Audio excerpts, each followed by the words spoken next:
दोस्तों, आज के समय में अच्छी शिक्षा बहुत जरूरी है। यह न केवल हमारे व्यक्तिगत विकास के लिए महत्वपूर्ण है, बल्कि समाज के समग्र विकास के लिए भी आवश्यक है। यह हमें एक अच्छा जीवन जीने और अपने सपनों को पूरा करने में मदद करती है। उच्च शिक्षा हमें न केवल ज्ञान देती है, बल्कि हमें सोचने और समस्याओं को हल करने की क्षमता भी प्रदान करती है। उच्च शिक्षा जैसे कि पीएचडी हमें विशेषज्ञता हासिल करने और समाज में अपना योगदान देने का अवसर देती है। यह हमें अनुसंधान और नवाचार के क्षेत्र में भी आगे बढ़ने का मौका देती है। उच्च शिक्षा हमें बेहतर नौकरी के अवसर प्रदान करती है। यह हमें विभिन्न क्षेत्रों में करियर बनाने और अपने पेशेवर जीवन में सफलता प्राप्त करने में मदद करती है। यह हमें उच्च पदों पर पहुंचने और ज्यादा जिम्मेदारी निभाने का मौका देती है। उच्च शिक्षा के माध्यम से हम नेतृत्व कौशल विकसित कर सकते हैं और समाज में एक महत्वपूर्ण भूमिका निभा सकते हैं। इसके साथ ही उच्च शिक्षा हमें एक बेहतर इंसान बनने में भी मदद करती है। यह हमें सामाजिक और नैतिक मूल्यों को समझने और उन्हें अपने जीवन में लागू करने की प्रेरणा देती है। पीएचडी का मतलब है डॉक्टर ऑफ फिलॉसफी। यह किसी भी विषय में सर्वोच्च शैक्षणिक उपाधि होती है। पीएचडी करने के बाद आप प्रोफेसर, लेक्चरर, वैज्ञानिक या अपने चुने हुए क्षेत्र में विशेषज्ञ बन सकते हैं। यह आपको गहन शोध करने और नए ज्ञान का सृजन करने का अवसर देती है। पीएचडी आपको एक विशेषज्ञ के रूप में पहचान दिलाती है और आपको अपने क्षेत्र में एक नेतृत्वकर्ता बनने का मौका देती है। भारत में पीएचडी करने के लिए आपके पास किसी मान्यता प्राप्त विश्वविद्यालय से संबंधित विषय में मास्टर डिग्री होनी चाहिए। यह मास्टर डिग्री किसी भी विषय में हो सकती है, लेकिन यह आवश्यक है कि वह विषय आपके पीएचडी के क्षेत्र से संबंधित हो। आपके मास्टर डिग्री में कम से कम 55 से 60% अंक होने चाहिए। कुछ विश्वविद्यालयों में यह प्रतिशत और भी अधिक हो सकता है, इसलिए आवेदन करने से पहले विश्वविद्यालय की आवश्यकताओं को ध्यान से पढ़ें।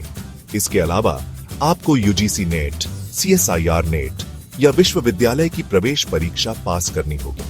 ये परीक्षाएं आपके विषय के ज्ञान और अनुसंधान की क्षमता को मापने के लिए होती हैं। कुछ विश्वविद्यालय पीएचडी प्रवेश के लिए साक्षात्कार भी लेते हैं। इस साक्षात्कार में आपके अनुसंधान प्रस्ताव और आपके शैक्षणिक पृष्ठभूमि के बारे में चर्चा की जाती है। पीएचडी के लिए आवेदन करने से पहले आपको यह सुनिश्चित कर लेना चाहिए कि आप सभी योग्यता मानदंडों को पूरा करते हैं। इसके लिए आप विश्वविद्यालय की वेबसाइट पर जाकर या संबंधित विभाग से संपर्क करके जानकारी प्राप्त कर सकते हैं। यह भी सुनिश्चित करें कि आपके पास सभी आवश्यक दस्तावेज और प्रमाण पत्र हैं। पीएचडी विषय चुनते समय सबसे महत्वपूर्ण बात यह है कि आपकी उस विषय में गहरी रुचि होनी चाहिए। यह विषय आपके 12वीं कक्षा के बाद से आपके द्वारा चुने गए विषयों से मेल खाना चाहिए। आपको अपने मार्गदर्शक या गाइड से भी सलाह लेनी चाहिए और शोध के नए क्षेत्रों के बारे में जानना चाहिए। ध्यान रखें कि पीएचडी एक दीर्घकालिक प्रतिबद्धता है, इसलिए ऐसा विषय चुनें जिसमें आपकी रुचि बनी रहे। पीएचडी प्राप्त करने के लिए आपको सबसे पहले 12वीं और स्नातक की डिग्री अच्छे अंकों से पास करनी होगी। यह सुनिश्चित करें कि आपने अपने स्नातक के दौरान आवश्यक विषयों में गहन अध्ययन किया हो और अच्छे अंक प्राप्त किए हो।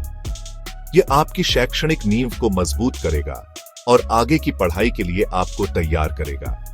फिर आपको अपने चुने हुए क्षेत्र में मास्टर डिग्री हासिल करनी होगी और अच्छी शैक्षणिक प्रगति बनाए रखनी होगी। मास्टर डिग्री के दौरान शोध कार्य और प्रोजेक्ट्स पर ध्यान दें, क्योंकि यह आपके पीएचडी के लिए महत्वपूर्ण होगा। अपने प्रोफेसरों और सलाहकारों के साथ अच्छे संबंध बनाए रखें, क्योंकि वे आपके मार्गदर्शक बन सकते हैं। इसके बाद आपको यूजीसी नेट या सीएसआईआर नेट जैसी प्रवेश परीक्षाओं की तैयारी करनी होगी और उन्हें पास करना होगा। इन परीक्षाओं में सफलता प्राप्त करने के लिए नियमित अध्ययन और मॉक टेस्ट्स का अभ्यास करें। यह परीक्षाएं आपके विषय में गहन ज्ञान और समझ की मांग करती हैं। फिर आप अपने विषय में पीएचडी कार्यक्रमों की पेशकश करने वाले विश्वविद्यालयों में आवेदन कर सकते हैं। आवेदन प्रक्रिया में आपके शैक्षणिक रिकॉर्ड, शोध प्रस्ताव और सिफारिश पत्र शामिल हो सकते हैं। सुनिश्चित करें कि आपने सभी आवश्यक दस्तावेज सही तरीके से भरे हों और समय पर जमा किए हों। चयन प्रक्रिया में साक्षात्कार और प्रवेश परीक्षाएं शामिल हो सकती हैं। साक्षात्कार के दौरान अपने शोध प्रस्ताव को स्पष्ट और आत्मविश्वास के साथ प्रस्तुत करें। यह भी महत्वपूर्ण है कि आप अपने चुने हुए क्षेत्र में नवीनतम शोध और विकास के बारे में जानकारी रखें।